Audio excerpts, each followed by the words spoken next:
You are a Roman senator in the year 67 AD, and you've just received the summons you've been dreading for months.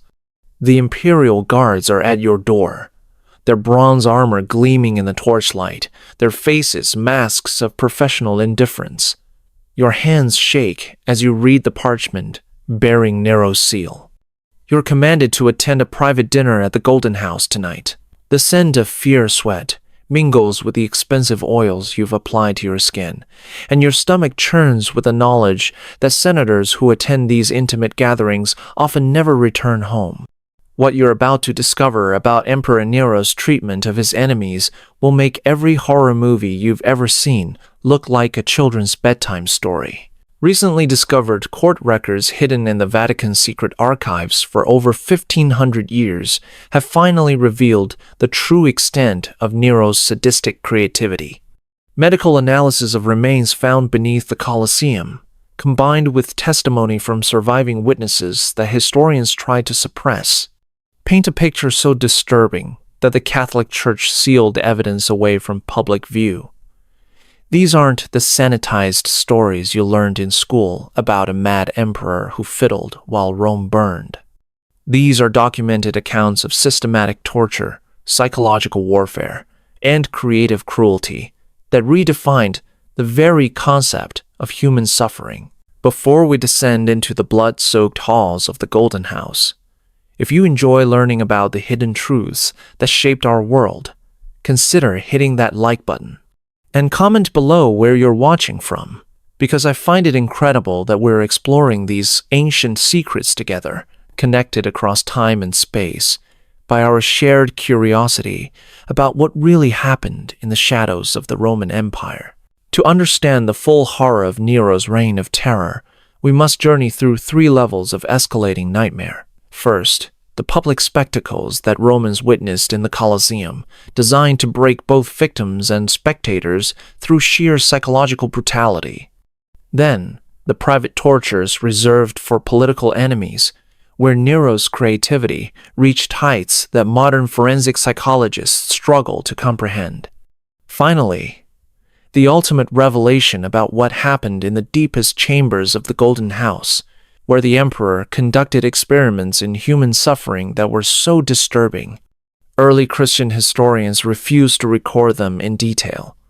Each revelation will make you more grateful for the Geneva Convention than you've ever been in your life. Most people know Nero as the emperor who persecuted Christians and supposedly played his lyre while Rome burned. But what they don't realize is that these famous atrocities were merely the visible tip of an iceberg of systematic cruelty. The 68 AD wasn't just a time of political instability and religious persecution. It was an era where the most powerful men on earth had unlimited resources to explore the darkest corners of human sadism and the legal authority to turn his twisted fantasies into reality for anyone who crossed him. Nero didn't start as a monster. Born Lucius Domitius Ahenobarbus in 37 AD, he showed early promise as a ruler. His initial policies were popular with the common people, and even the Senate cautiously approved of his first years in power. But something fundamental changed in the emperor's psychology around 64 AD, possibly triggered by the Great Fire of Rome and the political pressures that followed. What emerged from this transformation wasn't just another tyrannical ruler, but a man who had weaponized entertainment, turning public execution into an art form that combined theater, religious ritual, and pure sadistic pleasure. Here's what most people don't realize about Nero's persecution of Christians. The human torches that illuminated his garden parties weren't just random executions. They were carefully choreographed performances designed to maximize both physical agony and psychological terror. Contemporary accounts describe how victims were tied to stakes, their bodies coated with pitch and oils that would burn slowly rather than quickly. The flames were designed to consume extremities first, keeping the victim conscious and screaming for as long as possible, while guests continued their dinner conversations just meters away. The choice of Christians for this particular torture wasn't random either. Nero understood that their religious beliefs made them expect martyrdom, so he created deaths that specifically mocked their faith in divine salvation. But the garden party torches were just the opening act. If you think burning people alive to provide dinner party lighting is disturbing, you're not prepared for what Nero did inside the Colosseum. The arena executions that Romans witnessed during Nero's reign represented a quantum leap in creative cruelty that transformed public entertainment into systematic psychological warfare against everyone present. The mythological reenactments were Nero's masterpiece of psychological terror. Victims weren't simply killed. They were forced to play specific roles in elaborate theatrical productions that ended in their real deaths. A man condemned for theft might be dressed as Icarus, fitted with wax wings, and thrown from a great height so the audience could watch him fall and die just like the mythological figure. Women accused of adultery were tied to wild bulls and dragged around the arena, recreating the myth of Pasiphae. The audience wasn't just watching an execution. They were witnessing the literal death of mythological characters they had grown up hearing about in stories.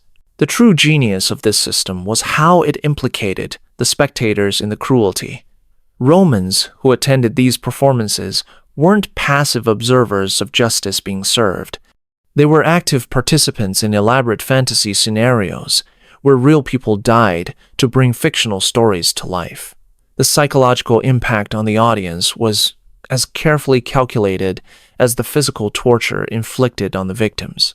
Nero was conducting mass psychological conditioning, teaching an entire population to associate entertainment with human suffering and to find pleasure in the creative destruction of their fellow citizens. Contemporary medical analysis of remains found in mass graves beneath the Colosseum reveals the systematic nature of these tortures. Victims show evidence of deliberate mutilation designed to prolong suffering rather than cause quick death. Broken bones were set in ways that would heal incorrectly, ensuring permanent disability and constant pain for those who survived initial torture sessions. Burn patterns indicate the use of heated metal implements applied to specific body parts in patterns that match no known Roman legal punishment, suggesting these were innovations in cruelty developed specifically for Nero's entertainment.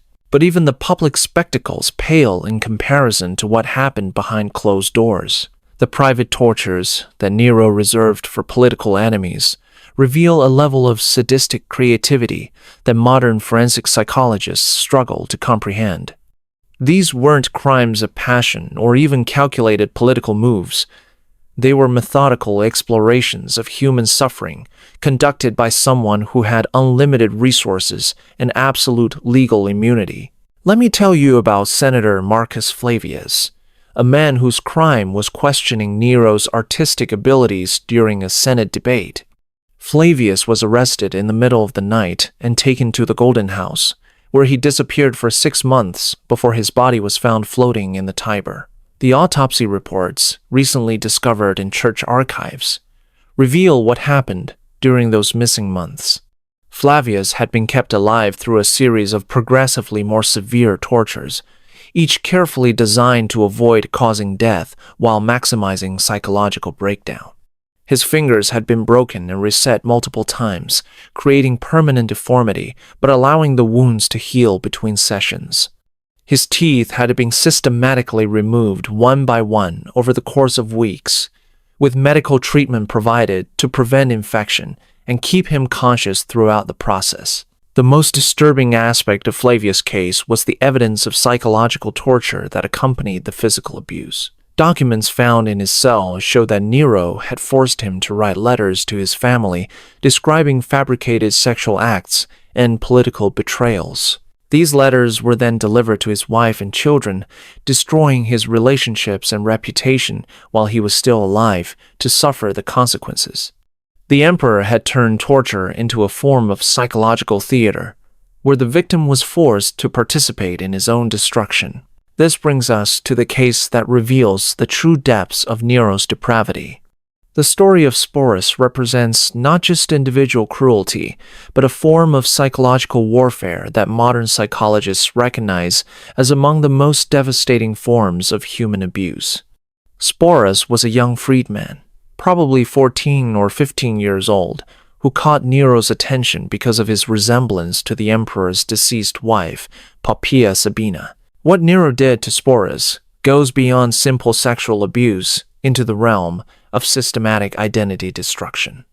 The emperor had the boy castrated by imperial physicians, then forced him to undergo what can only be described as primitive gender reassignment surgery. This wasn't about sexual gratification. It was about the complete destruction of another human being's sense of self. Sporus was given a new name, Sabina, and forced to live as Nero's wife in elaborate wedding ceremonies that were witnessed by the entire imperial court. The psychological torture continued for over 2 years, during which Sporus was required to maintain the fiction that he was actually Poppaea reborn. Nero would have long conversations with him about memories that belonged to his dead wife, expecting responses that maintained the elaborate delusion. The young man became a living prisoner in a body that had been surgically altered to serve another person's fantasy, forced to perform a role that required him to deny his own existence every moment of every day. But here's what most people don't realize about the systematic nature of Nero's cruelty. The Sporus case wasn't an isolated incident of imperial madness. It was part of a broader program of psychological experimentation that the emperor conducted on dozens of victims over several years. Court records describe similar cases of forced gender transformation, identity destruction, and elaborate psychological manipulation performed on other young people who had attracted Nero's attention for various reasons. The international implications of Nero's behavior were becoming impossible for the Roman establishment to ignore. Foreign diplomats reported back to their governments about the emperor's public displays of cruelty, and several allied kingdoms began questioning whether they could maintain relationships with a ruler who had so obviously lost his grip on sanity. The Roman military, which depended on maintaining respect among conquered peoples, found their authority undermined by stories of their emperor's bizarre sexual and violent obsessions. The reality was even more horrifying than foreign governments suspected. Recent archaeological excavations beneath the Golden House have uncovered chambers that can only be described as torture laboratories. These rooms contained specialized equipment for inflicting pain, medical instruments for keeping victims alive during extended torture sessions, and elaborate mechanisms for restraining people in specific positions for weeks or months at a time. The level of planning and investment required to create these facilities suggests that torture had become Nero's primary hobby, consuming enormous resources and the full-time attention of dozens of imperial servants. One particularly disturbing discovery was a chamber containing what appears to be primitive surgical equipment, alongside detailed drawings of human anatomy marked with notes in Nero's own handwriting. These documents suggest that the emperor was conducting medical experiments on living human subjects, exploring the limits of human endurance and the relationship between physical pain and psychological breakdown. Modern analysis of bone fragments found in these rooms shows evidence of systematic mutilation that goes far beyond anything required for execution or punishment. The medical evidence reveals that Nero had essentially created the world's first systematic program of human experimentation, centuries before the term would be coined by modern historians studying 20th century atrocities. Victims were subjected to controlled conditions, designed to test specific hypotheses about human suffering. With careful documentation of results and modification of techniques based on observed outcomes. This wasn't random sadism. It was methodical scientific cruelty, conducted with the resources of an empire and the legal protection of absolute monarchy. But wait, it gets worse. The torture chambers weren't just used for political enemies or random victims. New evidence suggests that Nero forced members of his own imperial court to participate in these experiments, either as subjects or as observers required to document the results. Senators and wealthy citizens who had thought their social status protected them from the emperor's worst impulses found themselves trapped in a system where refusing to participate in torture was itself grounds for becoming a victim. The psychological impact on Roman society was devastating and long-lasting. An entire generation of the ruling class grew up understanding that their emperor was not just tyrannical, but genuinely insane, and that their survival depended on their willingness to participate in, or at least silently witness acts of systematic human destruction. The moral fabric of Roman civilization was being deliberately shredded by a man who had the power to turn his darkest impulses into imperial policy. Contemporary accounts describe a society living in constant terror, where every social interaction carried the potential for denunciation and subsequent torture. Romans developed elaborate codes of behavior designed to avoid attracting imperial attention, and entire families would disappear overnight if they were suspected of insufficient enthusiasm for the emperor's increasingly bizarre demands. The great Roman virtues of civic duty and moral courage were systematically replaced by cowardice and complicity, as the population learned that survival required active participation in a government that had become indistinguishable from organized crime. The end came not because of moral outrage or popular uprising, but because Nero's behavior had finally become so erratic that it threatened the basic functioning of the imperial system. The Roman military, which depended on disciplined hierarchy and predictable command structures, could no longer operate effectively under a leader whose orders changed based on psychotic whims rather than strategic necessity. When rebellion finally broke out in 68 AD, it was led not by moral reformers but by pragmatic generals who understood that the empire itself would collapse unless the emperor was removed. The international community had been watching Rome's descent into madness with a mixture of fascination and horror. Egyptian, Greek, and Germanic diplomatic correspondence from this period reveals that foreign powers were actively planning for the eventual collapse of Roman government, recognizing that Nero's personal dysfunction made stable international relations impossible. Some nations began secretly supporting independence movements within Roman territories, calculating that the fragmentation of the empire would be preferable to its continued rule by an unstable madman. Even as rebellion closed in around him, Nero continued his torture experiments until the very end. The final victims found in the Golden House show evidence of mutilation that occurred within days of the emperor's death, suggesting that he was conducting torture sessions even as his government collapsed around him. For Nero, the systematic destruction of human beings had become more important than preserving his own power or ensuring his personal survival. When word came that enemies were marching on Rome, Nero's final hours revealed a true cowardice beneath his sadistic exterior. The man who had inflicted unimaginable suffering on thousands of victims spent his last night weeping and begging his servants to kill him because he lacked the courage to commit suicide himself. He died as he had lived, as a pathetic creature whose power had amplified his personal inadequacies into catastrophes that consumed everyone around him.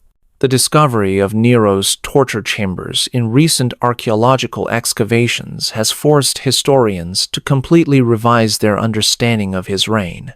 What previous generations of scholars had dismissed as exaggerated propaganda from hostile sources turns out to have been, if anything, understated descriptions of systematic atrocities that exceeded even the darkest accusations made by contemporary critics. But here's the truly disturbing part about Nero's legacy. The techniques he developed for combining physical torture with psychological manipulation became templates that would be copied by later tyrants throughout history. The integration of medical knowledge with systematic cruelty, the use of elaborate theatrical presentations to normalize violence, and the transformation of torture into entertainment, all of these innovations would reappear in different forms across centuries of human conflict. The capacity for the kind of systematic cruelty that Nero perfected didn't die with the Roman Empire. It evolved and adapted, finding new expressions in every era where individuals gained unchecked power over other human beings. When we study the documentation of 20th century atrocities, we find the same basic techniques that Nero pioneered, refined by advances in psychology and technology, but fundamentally unchanged in their goal of systematically destroying human dignity and identity. What makes Nero's crimes particularly relevant to our modern world is how they demonstrate the speed with which civilized society can collapse when basic moral boundaries are abandoned by those in power. Rome was the most sophisticated civilization in human history up to that point. With advanced legal systems, philosophical traditions, and cultural achievements that we still admire today. Yet all of this progress meant nothing when a single individual with unlimited power decided that other people existed solely for his entertainment. The warning signs that enable Nero's rise to unchecked tyranny are visible in every political system where power becomes concentrated in individual hands without effective oversight or restraint. The Roman Senate's gradual surrender of authority to imperial whim, the military's transformation from citizen protectors to personal enforcers, and the population's acceptance of increasing levels of normalized violence all represent institutional failures that have been repeated throughout history whenever societies prioritize stability over accountability. Remember that Roman senator from our opening, standing at his door in 67 AD as imperial guards delivered Nero's summons. Now you understand what he was really facing. Those bronze-armored figures weren't just delivering a dinner invitation. They were instruments of a system that had transformed the emperor's private psychological disorders into public policy, where attending an imperial banquet could mean witnessing or participating in torture sessions that would destroy both victim and observer.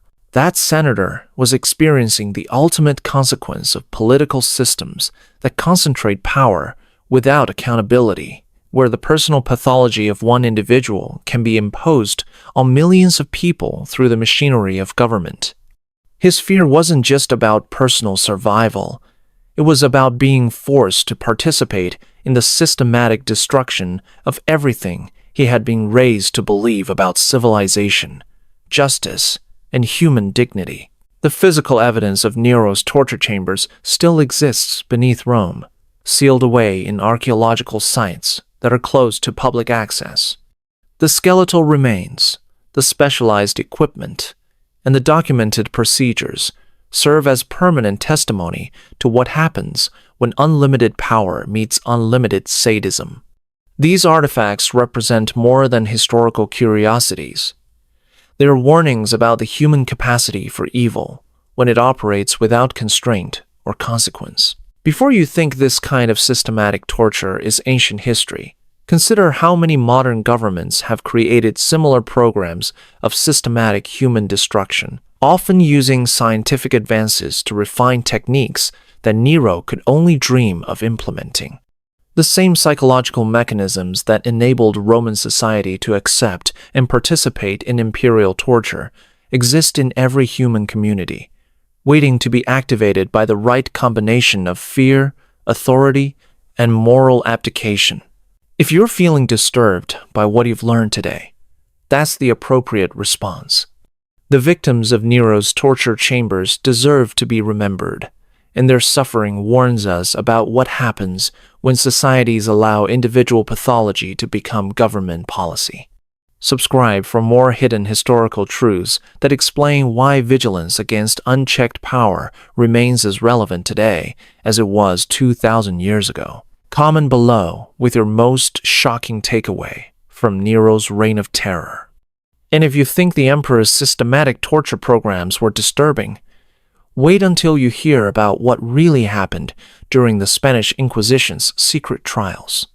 The techniques developed by medieval interrogators will make Nero's chambers look like amateur hour. I'll see you in the next investigation into the dark secrets that shaped our world.